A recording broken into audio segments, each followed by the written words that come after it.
Hey folks, it has been a minute since I've read a chapter of The Hobbit, so I am going to apologize first for taking so long in between chapters and jump right in.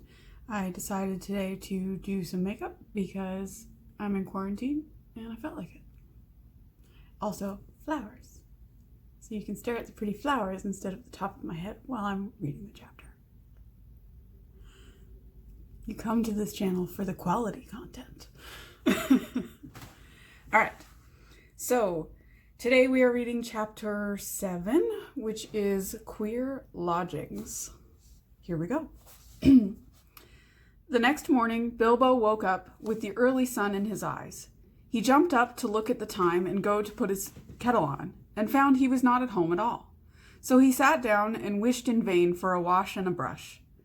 He did not get either. Nor tea, nor toast, nor bacon for his breakfast, only cold mutton and rabbit. And after that, he had to get ready for a fresh start. This time, he was allowed to climb on an eagle's back and cling between its wings. The air rushed over him, and he shut his eyes. The dwarves were crying farewells and promising to repay the Lord of the Eagles if ever they could, as off rose 15 great birds from the mountain's side. The sun was still close to the eastern edge of things.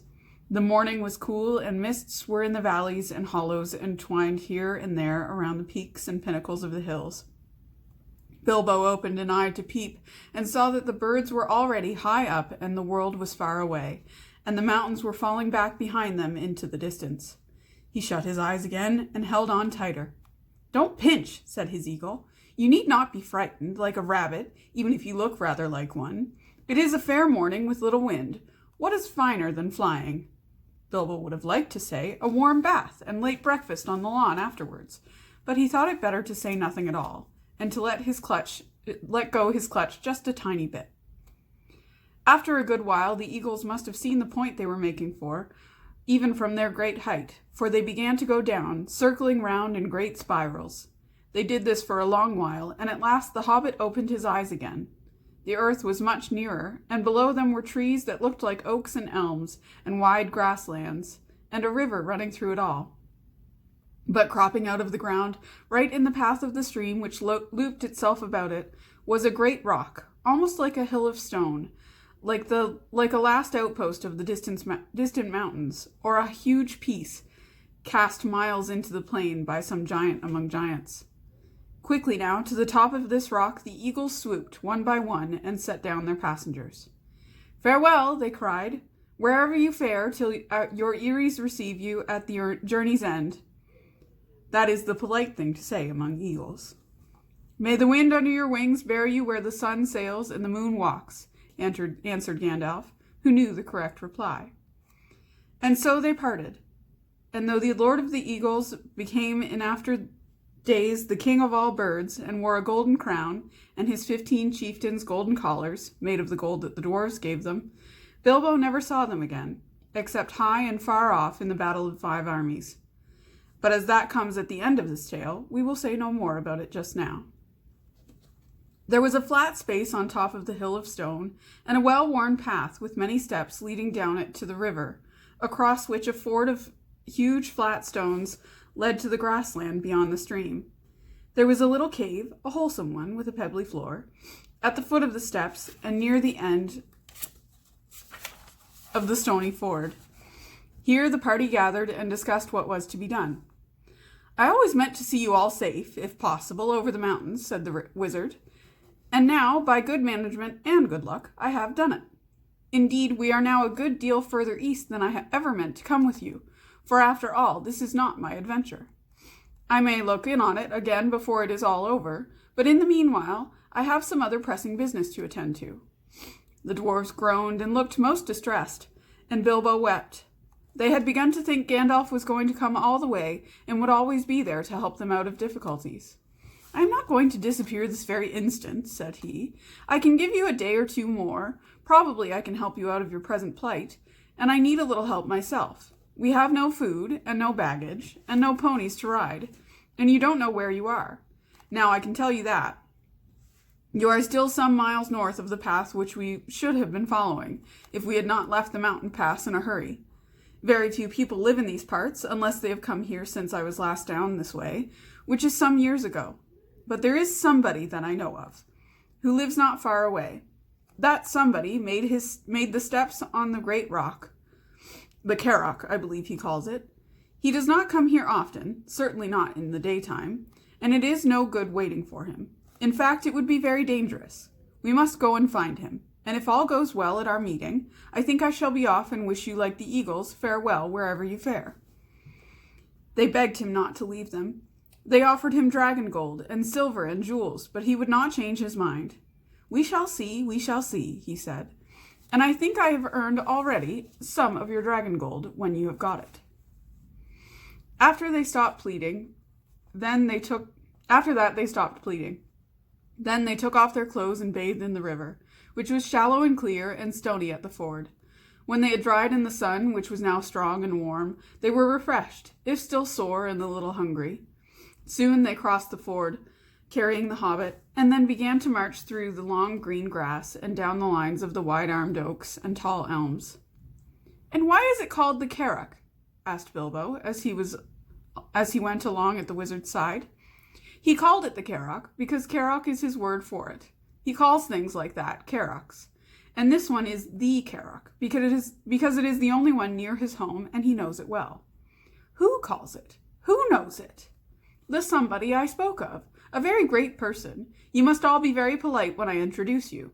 I shall introduce you slowly, 2 by 2, I think, and you must be careful not to annoy him, or heaven knows what will happen. He can be appalling when he is angry, though he is kind enough if humored. Still, I warn you, he gets angry easily. The dwarves all gathered round when they heard the wizard talking like this to Bilbo. "Is that the person you are taking us to now?" they asked. "Couldn't you find someone more easy-tempered? Hadn't you better explain it all a bit clearer?" And so on. "Yes, it certainly is. No, I could not, and I was explaining very carefully," answered the wizard crossly. "If you must know more, his name is Beorn. He is very strong, and he is a skin changer." "What? A furrier? A man that calls rabbits conies and then doesn't turn their skins into squirrels?" asked Bilbo. "Good gracious heavens, no, no, no," said Gandalf. "Don't be a fool, Mr. Baggins, if you can help it. And in the name of all wonder, don't mention the word furrier again as long as you are within 100 miles of his house, nor rug, cape, tippet, muffet, or any other such unfortunate word. He is a skin changer. He changes his skin. Sometimes he is a huge black bear. Sometimes he is a strong black-haired man, with huge arms and a great beard. I cannot tell you much more, though that ought to be enough. Some say he is a bear descended from the great and ancient bears of the mountains that lived there before the giants came. Others say that he is a man descended from the first men who lived before.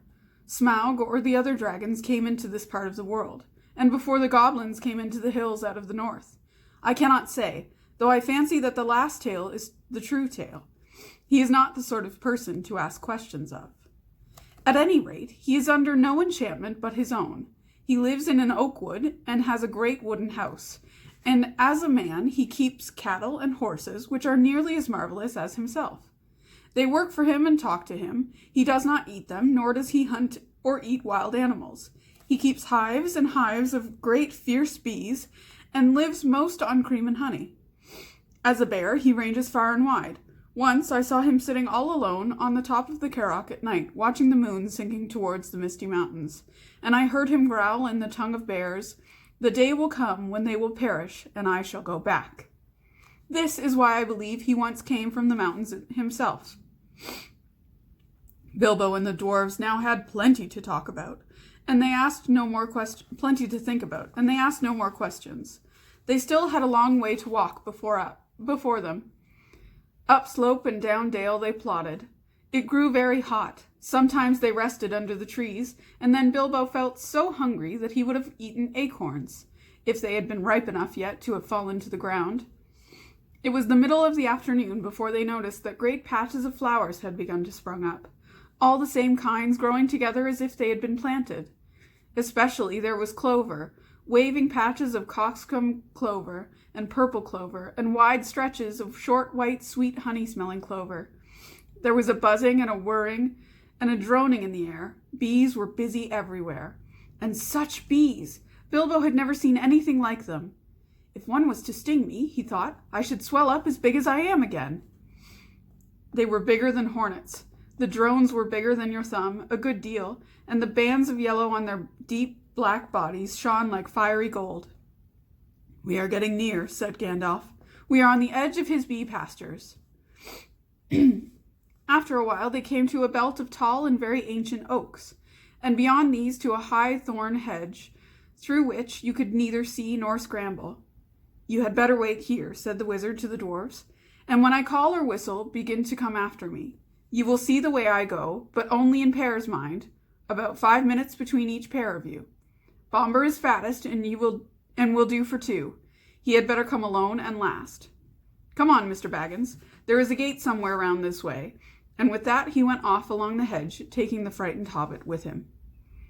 They soon came to a wooden gate, high and broad, beyond which they could see gardens and a cluster of low wooden buildings, some thatched and made of unshaped logs, barns, stables, sheds, and a long, low wooden house. Inside, on the southward side of the great hedge, were rows and rows of hives with bell-shaped tops made of straw.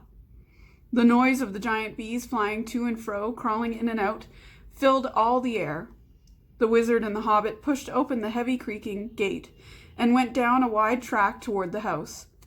Some horses, very sleek and well-groomed, trotted up across the grass and looked at them intently with very intelligent faces. Then off they galloped to the buildings. They have gone to tell him of the arrival of strangers, said Gandalf. Soon they reached a courtyard, 3 walls of which were formed by the wooden house and its 2 long wings. In the middle there was lying a great oak trunk with many lopped branches beside it.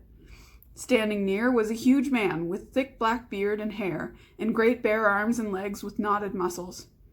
He was clothed in a tunic of wool down to his knees, and was leaning on a large axe. The horses were standing by him, with their nose at his shoulder. Ugh, here they are, he said to the horses. They don't look dangerous. You can be off. He laughed with a great rolling laugh, and put down his axe and came forward. Who are you and what do you want? He asked gruffly, standing in front of them and towering tall above Gandalf. As for Bilbo, he could easily have trotted through his legs without ducking his head to miss the fringe of the man's brown tunic. I am Gandalf, said the wizard. Never heard of him, growled the man. And what's this little fellow? He said, stooping down to frown at the hobbit with his bushy black eyebrows. That is Mr. Baggins, a hobbit of good family and unimpeachable reputation, said Gandalf. Bilbo bowed. He had no hat to take off and was painfully conscious of his many missing buttons. I am a wizard, continued Gandalf. I have heard of you, if you have not heard of me, but perhaps you have heard of my good cousin, Radagast, who lives near the southern borders of Mirkwood. Yes, not a bad fellow as wizards go, I believe. I used to see him now and again, said Beorn. Well, now I know who you are, or who you say you are. What do you want? To tell you the truth, we have lost our luggage and nearly lost our way, and are rather in need of help, or at least of advice. I may say we have had a rather bad time with goblins in the mountains. Goblins, said the big man less gruffly. Oh ho, so you have been having trouble with them, have you? What did you go near them for? We did not mean to. They surprised us at night in a pass which we had to cross. We were coming out of the lands over west into these countries. It is a long tale. Then you had better come inside and tell me some of it, if it won't take all day, said the man, leading the way through a dark door that opened out of the courtyard into the house. Following them, they found themselves in a wide hall with a fireplace in the middle. Though it was summer, there was a wood fire burning and the smoke was rising into the blackened rafters in search of a way out through an opening in the roof. They passed through this dim hall, lit only by the fire and the hole above it, and came through another smaller door, into a short veranda propped on wooden posts made of single tree trunks. It faced south and was still warm and filled with the light of the westering sun which slanted into it, and fell golden on the garden full of flowers that came right up to the steps. Here they sat on wooden benches while Gandalf began his tale, and Bilbo swung his dangling legs and looked at the flowers in the garden, wondering what their names could be, as he had never seen half of them before. I was coming over the mountains with a friend or two, said the wizard. Or two. I can only see one, and a little one at that, said Beorn. Well, to tell you the truth, I did not like to bother you with a lot of us, until I found out if you were busy. I will give a call, if I may. Go on, call away.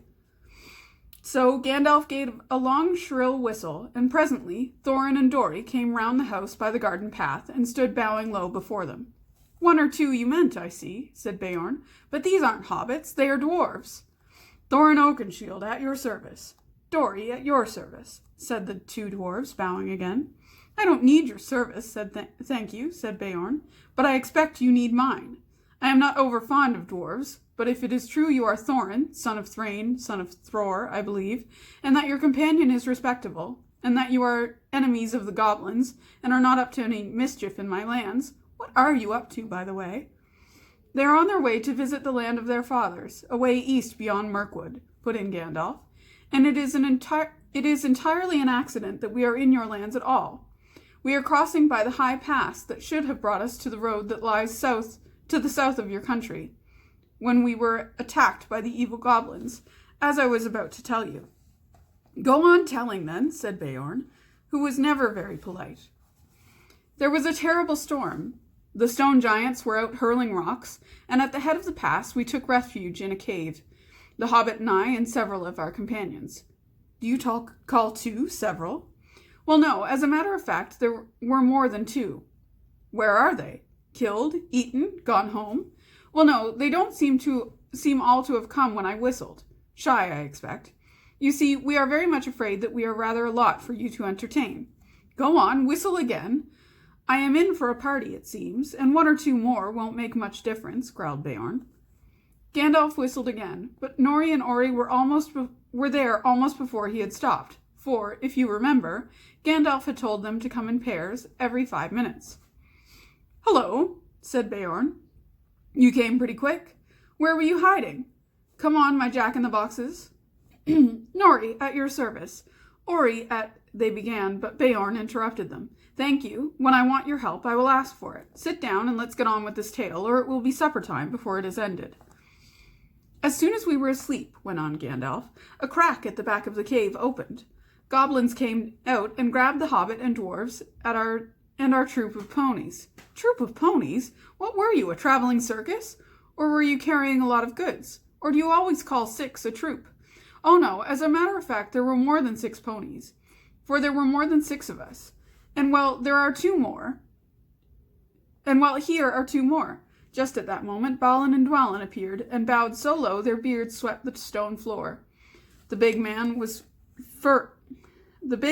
frowning at first, but they did their best to be frightfully polite, and kept on nodding and bending and bowing, and waving their hoods before their knees, in proper dwarf fashion, till he stopped frowning and burst into a chuckling laugh. They looked so comical.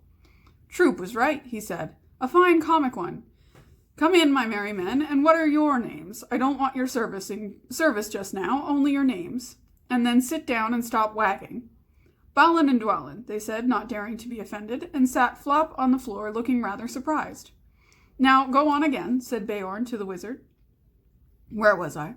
Oh yes, I was not grabbed. I killed a goblin or 2 with a flash. Good, growled Beorn. It is some good being a wizard then, and slipped inside the crack before it closed. I followed down into the main hall, which was crowded with goblins. The great goblin was there, and there were 30 or 40 armed guards. I thought to myself, even if they were not all chained together, what can a dozen do against so many? A dozen? That's the first time I've heard 8 called a dozen. Or have you still got some more jacks that haven't yet come out of their boxes? Well, yes, there seem to be a couple more here now. Fili and Kili, I believe, said Gandalf, as these 2 now appeared and stood smiling and bowing. That's enough, said Beorn. Sit down and be quiet. Now go on, Gandalf. So Gandalf went on with the tale, until he came to the fight in the dark, the discovery of the lower gate, and their horror when they found that Mr. Baggins had been mislaid. We counted ourselves and found that there was no hobbit. There were only 14 of us left. 14? That's the first time I've heard 1 from 10 leave 14. You mean 9, or else you haven't told me yet all the names of your party. Well, of course you haven't seen Owen and Glowin yet, and bless me, here they are. I hope you will forgive them for bothering you. "Oh, let 'em all come. Hurry up. Come along, you two, and sit down. But look here, Gandalf. Even now we have only got yourselves and 10 dwarfs and the Hobbit that was lost. That only makes 11, plus 1 mislaid, and not 14, unless wizards count differently to other people. But now, please get on with the tale." Beorn did not show it more than he could help, but really he had begun to get very interested. You see, in the old days, he had known the very part of the mountains that Gandalf was describing. He nodded and he growled when he heard of the hobbits' reappearance and of their scrambled down the stone slide and of the wolf ring in the woods. When Gandalf came to their climbing to the trees, and with the wolves all underneath, he got up and strode about and muttered, "I wish I had been there. I would have given them more than fireworks." "Well," said Gandalf, very glad to see that his tale was making a good impression, "I did the best I could. There we were, with the wolves going mad underneath us, and the forest beginning to blaze in places, when the goblins came down from the hills and discovered us. They yelled with delight and sang songs, making fun of us. 15 birds and 5 fir trees." "Good heavens," growled Beorn. "Don't pretend that goblins can't count. They can. 12 isn't 15, and they know it. And so do I. There were Bifur and Bofur as well. I haven't ventured to introduce them before, but here they are." In came Bifur and Bofur. "And me," gasped Bombur, pulling up behind. He was fat and also angry at being left till the last. He refused to wait 5 minutes and followed immediately after the other two. "Well, now there are 15 of you, and since goblins can count, I suppose that is all there were up in the trees. Now perhaps we can finish this story without any more interruptions." Mr. Baggins saw then how clever Gandalf had been. The interruptions had really made Beorn more interested in the story, and the story had kept him from sending the dwarves off at once, like suspicious beggars. He never invited people into his house if he could help it. He had very few friends, and they lived a good way away, and he never invited more than a couple of these to his house at a time. Now he had got 15 strangers sitting on his porch. By the time the wizard had finished his tale and had told of the eagle's rescue and of how they had all been brought to the Carrock, the sun had fallen behind the peaks of the Misty Mountains, and the shadows were long in Beorn's garden. "A very good tale," said he, "the best I have heard for a long while. If all beggars could tell such a good one, they might find me kinder. You may be making it all up, of course, but you deserve a supper for the story all the same. Let's have something to eat." "Yes, please," they all said together. "Thank you very much." Inside the hall it was now quite dark. Beorn clapped his hands, and in trotted 4 beautiful white ponies, and several large, long-bodied grey dogs. Beorn said something to them in a queer language, like animal noises turned into talk.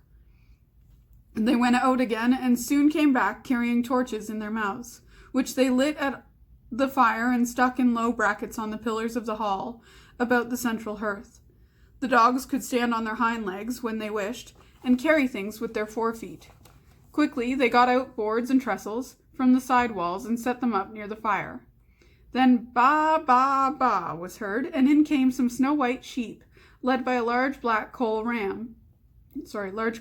ram.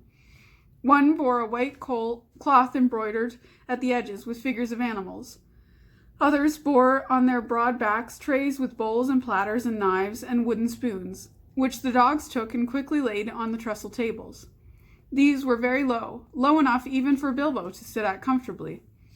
Beside them, a pony pushed 2 low-seated benches with wide rushed bottoms and little short, thick legs for Gandalf and Thorin, while at the far end he put Beorn's big black chair of the same sort, in which he sat with his great legs stuck far out under the table. These were all the chairs he had in his hall, and he probably had them low like the tables for the convenience of the wonderful animals that waited on him.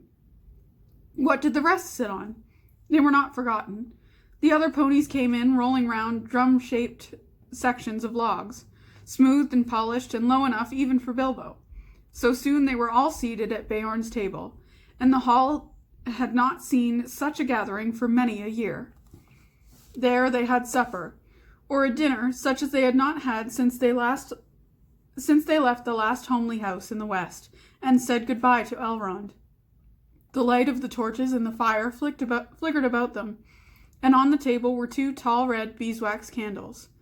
All the time they ate, Beorn, in his deep rolling voice, told tales of the wild lands on this side of the mountains, and especially of the dark and dangerous wood that lay outstretched far to north and south, a day's ride before them, barring their way to the east the terrible forest of Mirkwood.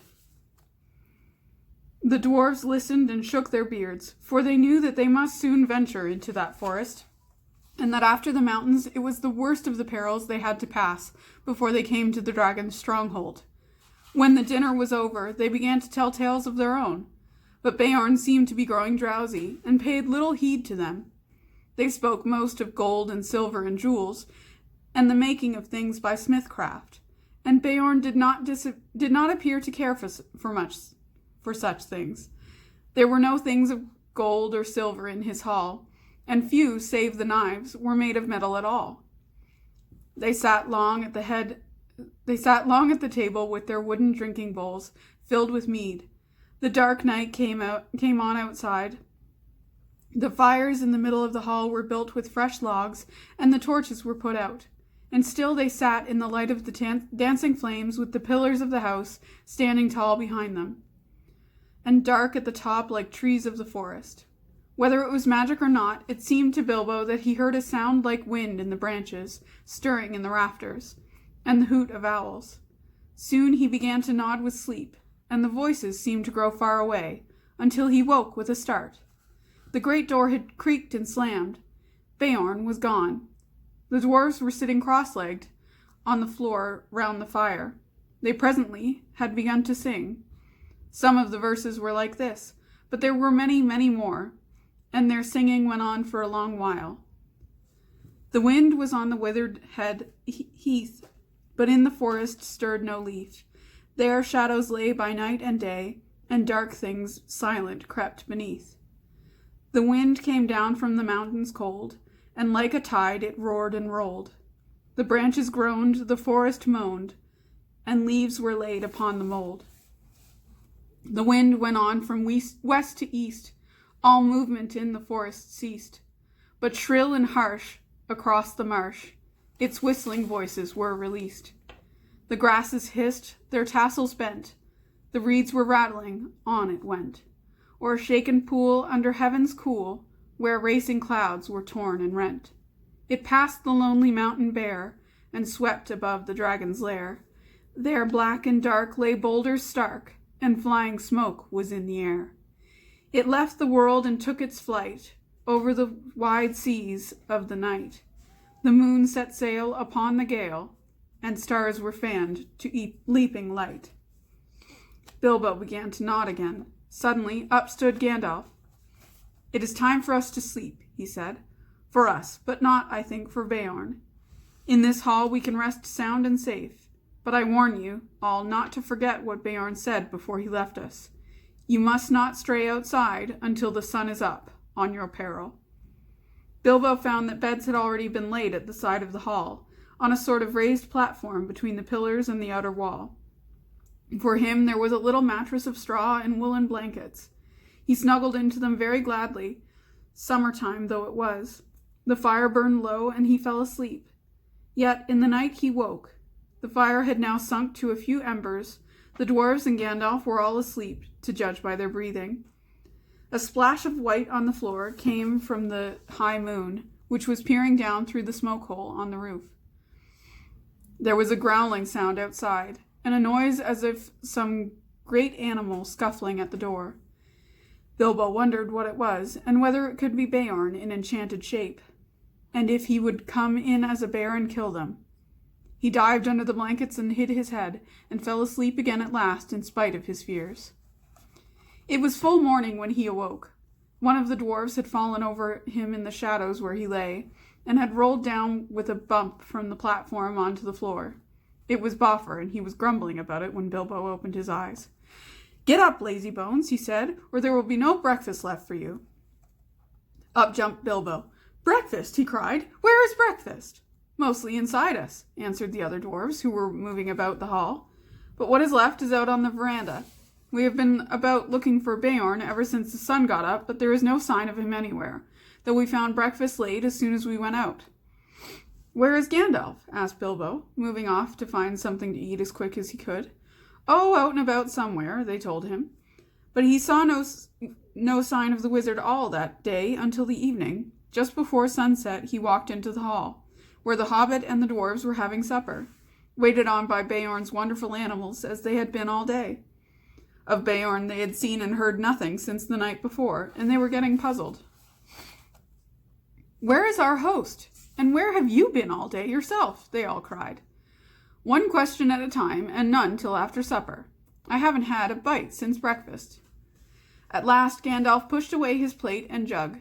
They had eaten 2 whole loaves, with masses of butter and honey and clotted cream, and drunk at least a quart of mead, and had took out his pipe. "I will answer the second first," he said, "but bless me, this is a splendid place for smoke rings." Indeed, for a long time they could get nothing more out of him. He was so busy sending smoke rings dodging round the pillars of the hall, changing them into all sorts of different shapes and colors, and setting them at last chasing one another out of the hole in the roof. They must have looked very queer from outside, popping out into the air one after another, green, blue, red, silver gray, yellow, white, big ones, little ones dodging through big ones and joining into figure eights, and going off like a flock of birds into the distance. "I have been picking out bear tracks," he said at last. "There must have been a regular bears' meeting outside here last night.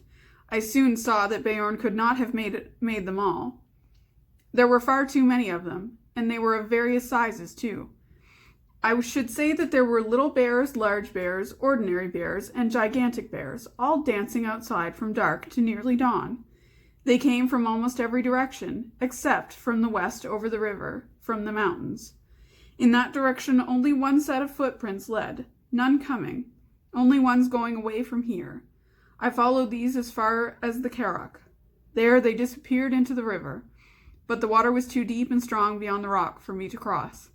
It is easy enough, as you remember, to get from this bank to the Carrock by the ford, but on the other side is a cliff standing up from a swirling channel. I had to walk miles before I found a place where the river was wide and shallow enough for me to wade and swim, and then miles back again to pick up the tracks again. By that time it was too late for me to follow them far.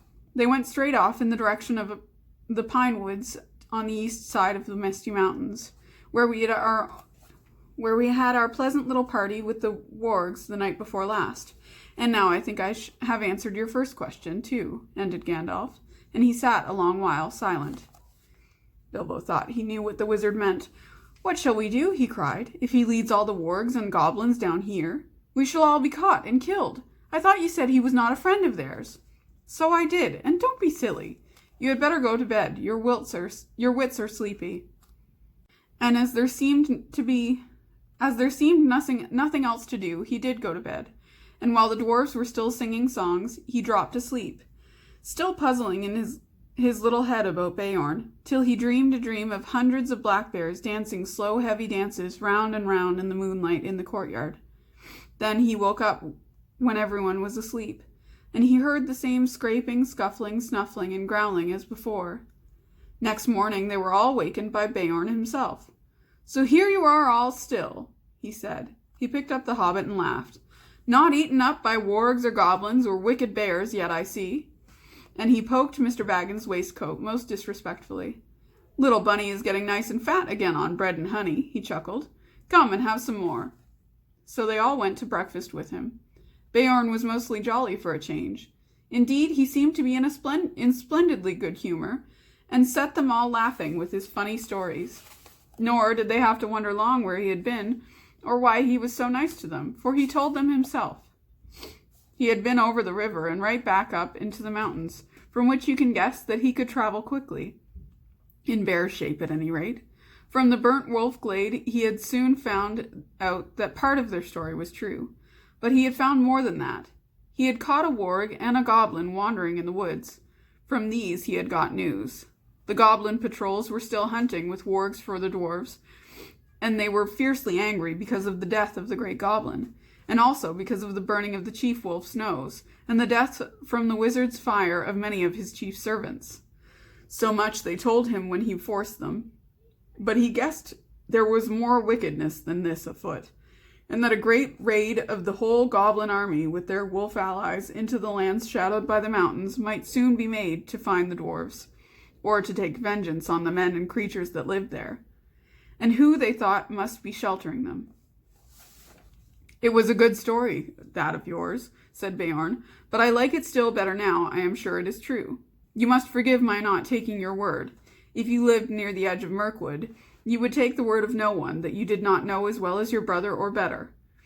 As it is, I can only say that I have hurried home as fast as I could to see that you were safe, and to offer you any help that I can. I shall think more kindly on dwarves after this. Killed the great goblin, he chuckled fiercely to himself. "What did you do with the goblin and the warg?" asked Bilbo suddenly.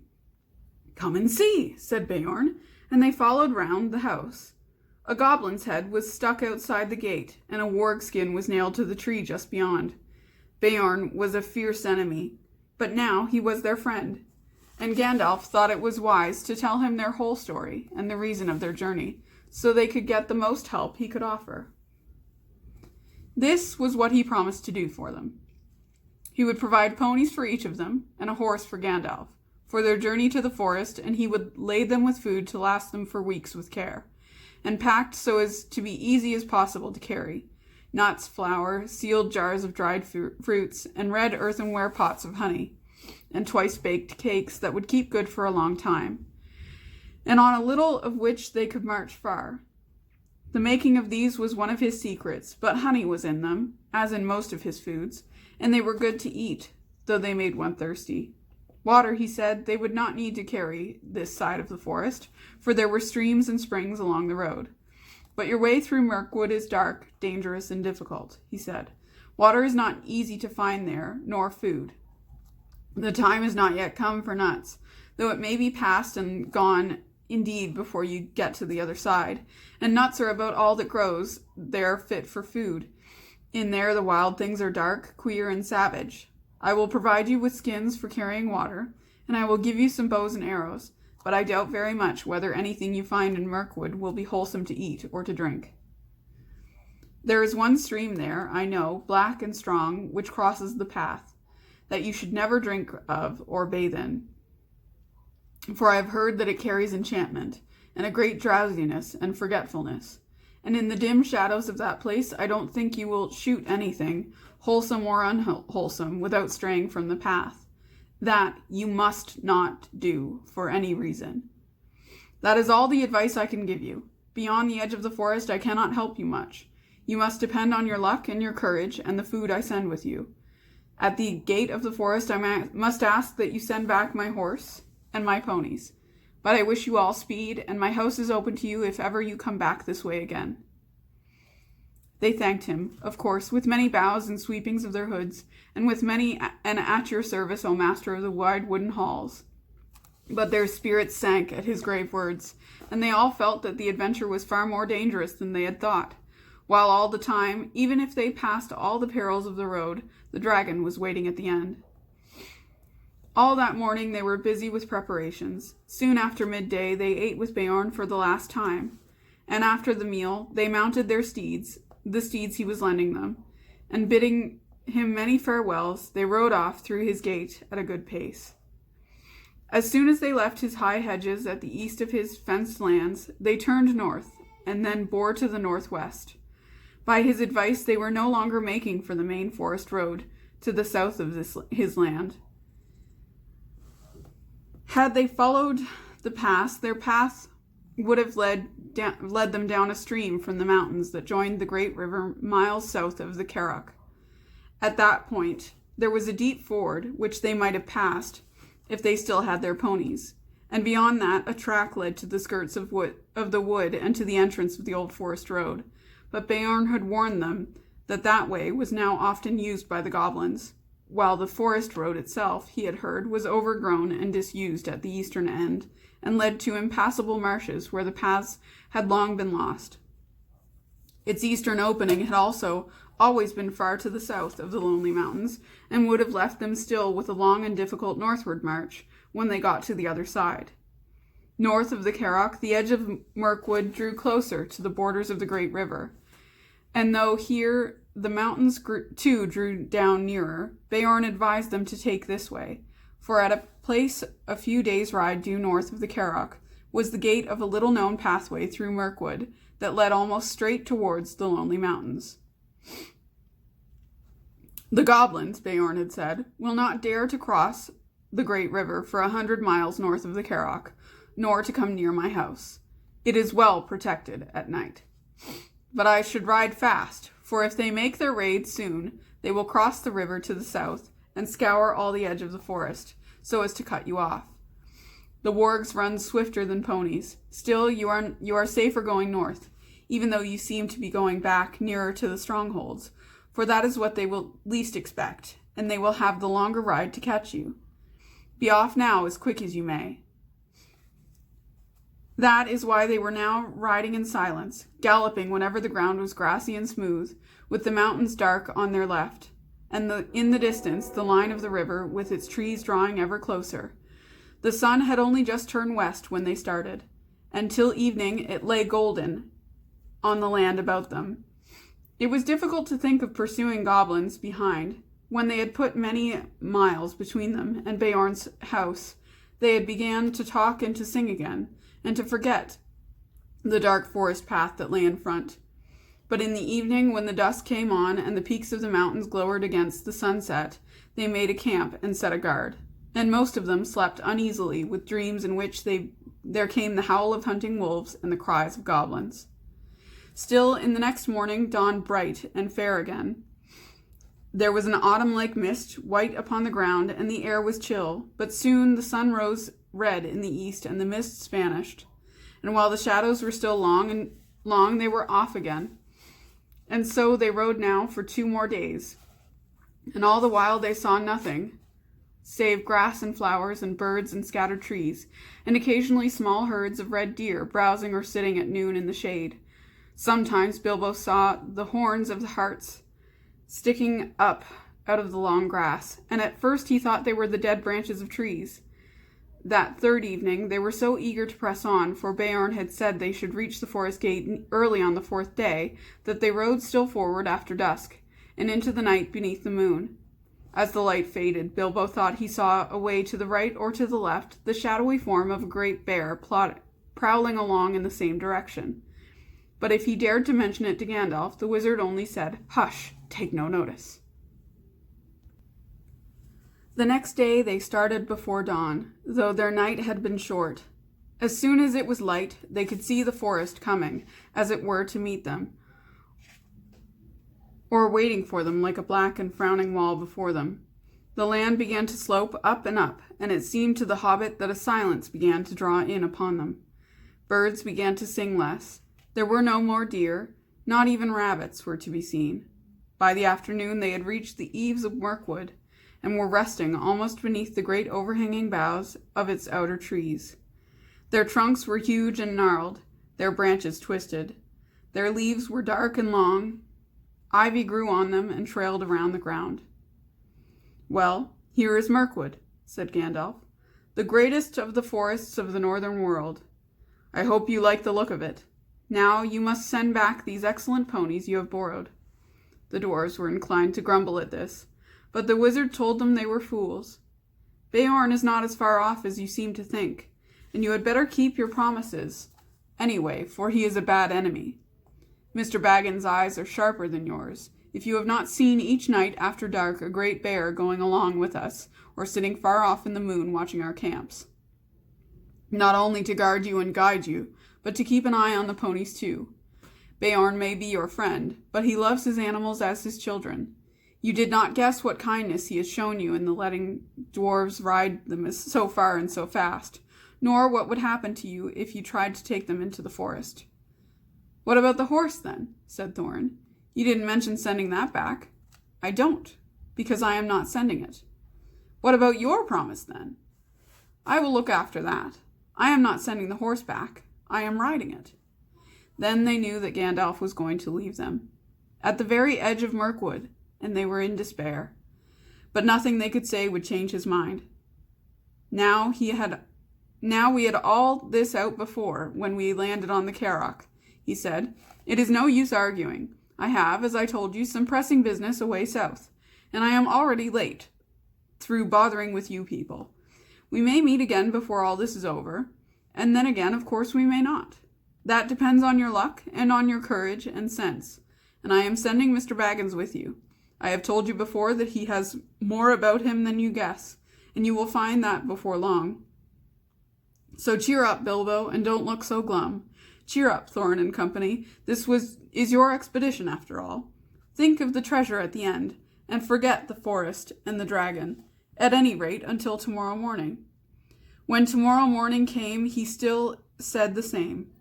So now there was nothing left to do but to fill their water skins at a clear spring they found close to the forest gate, and unpack their ponies.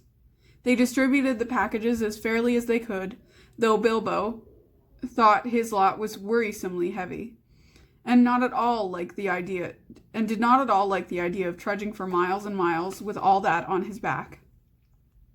Do not worry, said Thorin. It will get lighter all too soon before long. I expect we shall all wish our packs heavier when the food begins to run short. Then at last they said goodbye to their ponies and turned their heads for home. Off they went, trotting gaily, seeming very glad to put their tails toward the shadows of Mirkwood. As they went away, Bilbo could have sworn that a thing like a bear left the shadow of the trees and shambled off quickly after them. Now Gandalf too said farewell. Bilbo sat on the ground, feeling very unhappy, and wishing he was beside the wizard or on his tall horse. He had gone just inside the forest after breakfast, and a very poor one, and it had seemed as dark in there in the morning as at night, and very secret, a sort of watching and waiting feeling, he said to himself. Goodbye, said Gandalf to Thorin, and goodbye to you all, goodbye. Straight through the forest is your way now. Don't stray off the track. If you do, it is 1,000 to 1 you will never find it again, and never get out of Mirkwood. And then I don't suppose I, or anyone else, will ever see you again. Do we really have to go through? Groaned the hobbit. Yes, you do, said the wizard. If you want to get to the other side, you must either go through or give up your quest. And I am not going to allow you to back out now, Mr. Baggins. I am ashamed of you for thinking of it. You have got to look after all these dwarves for me, he laughed. No, I didn't mean that. I meant, is there no way round? There is, if you care to go 200 miles or so out of your way, north, and twice that south. But you wouldn't get a safe path even then. There are no safe paths in this part of the world. Remember, you are over the edge of the wild now, and in for all sorts of fun wherever you go. Before you could get round Mirkwood in the north, you would be right among the slopes of the Grey Mountains, and they are simply stiff with goblins, hobgoblins, and orcs of the worst description. Before you could get round it in the south, and you would get into the land of the necromancer. And even you, Bilbo, won't need me to tell you tales of that black sorcerer. I don't advise you to go anywhere near the places overlooked by this dark tower. Stick to the forest track.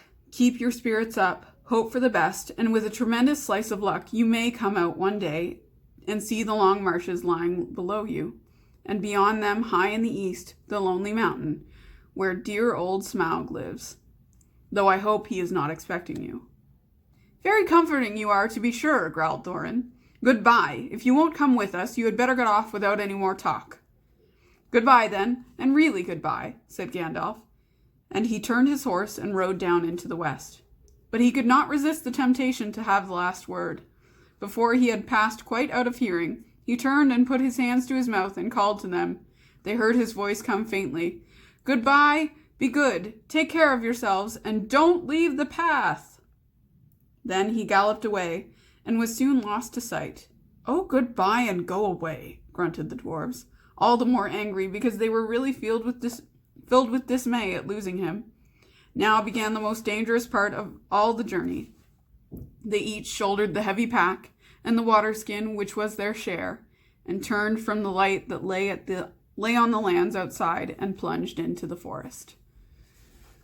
And that is the end of chapter 7. Stay safe, everybody.